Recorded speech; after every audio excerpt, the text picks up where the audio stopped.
இந்த அந்நியர்கள் கோவில்ல சூறையாடி விக்கிரகங்கள்லாம் பின்னப்படுத்தினதுனால காஞ்சிபுரத்துல காமாட்சி உற்சவ விக்கிரகம் சொக்க தங்கத்தினால பண்ணின காமாட்சி விக்கிரகம்.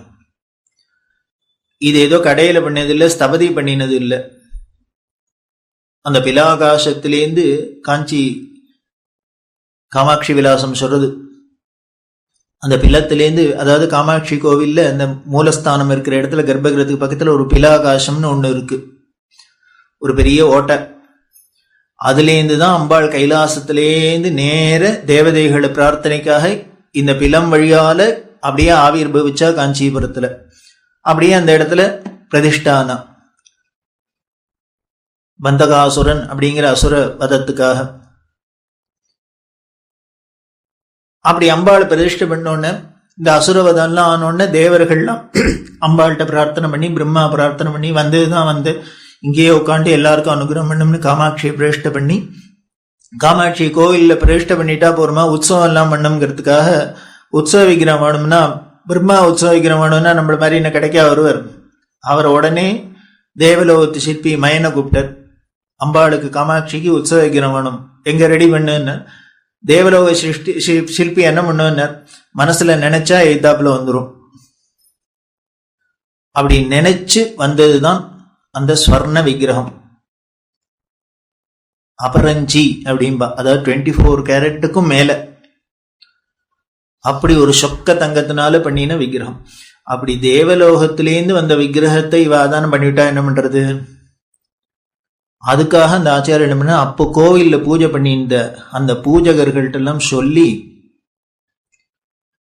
இதை எங்கேயானும் பத்திரமா எடுத்துன்னு போய் ஜாக்கிரதையா அமைதி திரும்புற வரைக்கும் வச்சுக்கணும் அப்படிங்கிறதுக்காக அந்த பூஜகர்கிட்ட சொல்லி அந்த உற்சவ காமாட்சி தங்க விக்கிரகத்தை முன்னால எடுத்துன்னு போக சொல்ல, தான் தன்னோட மடத்து பூஜை எல்லாத்தையும் எடுத்துன்னு இவர் பின்னால போறார்.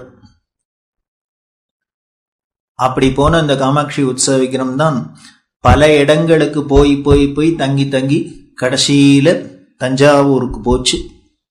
தஞ்சாவூர்ல போய் அதுக்கப்புறம் ராஜாக்களோட ஆதரவுல அங்க இருக்க, அப்புறம் இந்த இடத்துல அமைதி திரும்பினோன்னு திரும்பி அந்த காமாட்சியை திருப்பி கொடுக்கறதுக்கு ராஜாவுக்கு மனசு வரல.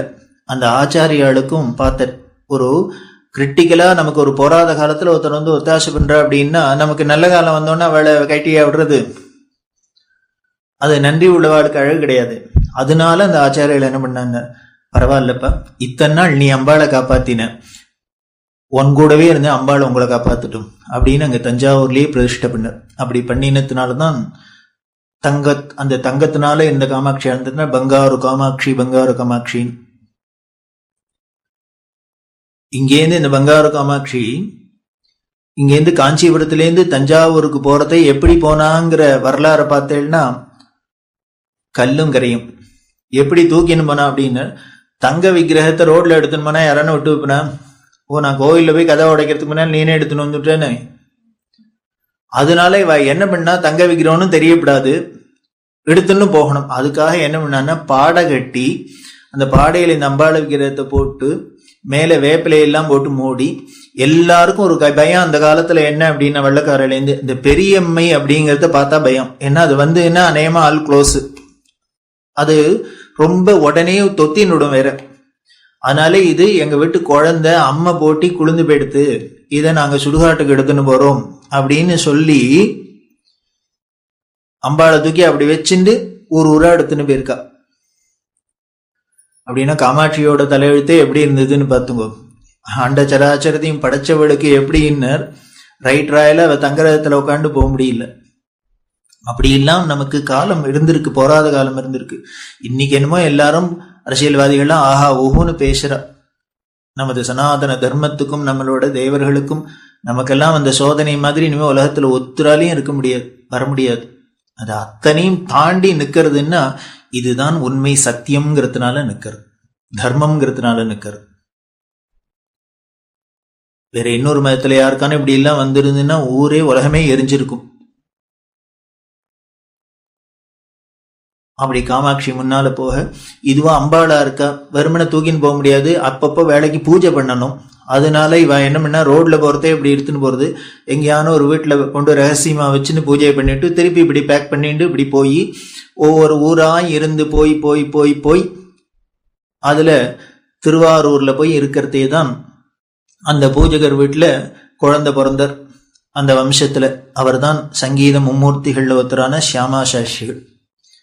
இவாள்லாம் ஆதிசங்கரால வடதேசத்திலேருந்து நர்மதா நதிக்கரையிலேருந்து அழைச்சின்னு வரப்பட்டவா காமாட்சியில பூஜை பண்ணணுங்கிறதுக்காக. அப்படி வந்த பரம்பரை தான் சியாமா சாஸ்திரிகள் பரம்பரை.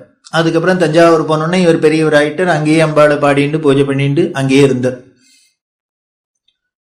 இப்படி அந்த காமாட்சி முன்னால போக, காமாட்சிக்கு மட்டும் இல்ல, இன்னும் அந்த காலகட்டத்துல எப்படி இருந்திருக்கு அப்படின்னர், வரதராஜர் தேவாதிராஜன், தேவர்களுக்கெல்லாம் அரசன். ஆனா அவர் எப்படி இருந்தார், ஓடி போய் ஒளிஞ்சிருந்தார். அந்த வரதராஜர் விக்கிரகமும் அதுவும் கடையில பண்ணினது இல்லை, பிரம்மா யாகம் பண்றதே அந்த யாக குண்டத்திலேந்து ஆவிர்பவிச்சவர். வரதராஜா உற்சவ விக்கிரகம் பார்த்தீங்கன்னா அப்படியே மூஞ்சி முழுக்கலும் இந்த தீப்பட்ட காயம் மாதிரி கற்பு கற்பு கற்பா இருக்கும். இன்னைக்கு பார்த்தேன்னா உற்சவ விக்கிரகம் வரதராஜரதை பார்த்தா தெரியும். அவா பயந்துன்னு என்ன பண்ணான்னு, இப்படி தேவலோகத்தில் அக்னி குண்டத்திலேருந்து பிரம்மாக்காக வந்தவரை ஏதானும் பண்ணிட போறாளோன்னு அவா ஒளிச்சுண்டு இது மாதிரி எடுத்துன்னு போய் வச்சிருந்தா. யாரெல்லாம் ராஜான்னு பேர் வாங்கிட்டு இன்னைக்கு முழங்கின்னு இருக்காளோ எல்லா சாமியும் ஒரு காலத்துல இந்த அந்நியர்களுக்கு பயந்துன்னு தலைமறைவா ஒழிக்க வேண்டியிருந்தது. திருவாரூர் தியாகராஜா, அவரும் விடங்கமூர்த்தி அப்படின்னு இந்திரலோகத்திலேருந்து வந்தவர். இந்த தியாகராஜா போனர். இனிமே ராஜா ராஜான்னு சொல்லக்கூடிய நடராஜர், ஸ்ரீரங்கத்துல ரங்கநாதர் ரங்கராஜா, இப்படி எல்லாம் தியாகராஜா, ரங்கராஜா, நடராஜா, தேவராஜர், இது எல்லாருக்கும் சேர்ந்து ராஜராஜேஸ்வரியா இருக்கிற காமாட்சி. இத்தனை பேரும் இந்த மிளைச்சர்களுக்கு பயந்துண்டு ஓடு முடியுமா இருந்தது, ஒளியும் முடியுமா இருந்தது ஒரு காலம். 18ஆம் நூற்றாண்டு, 18th century.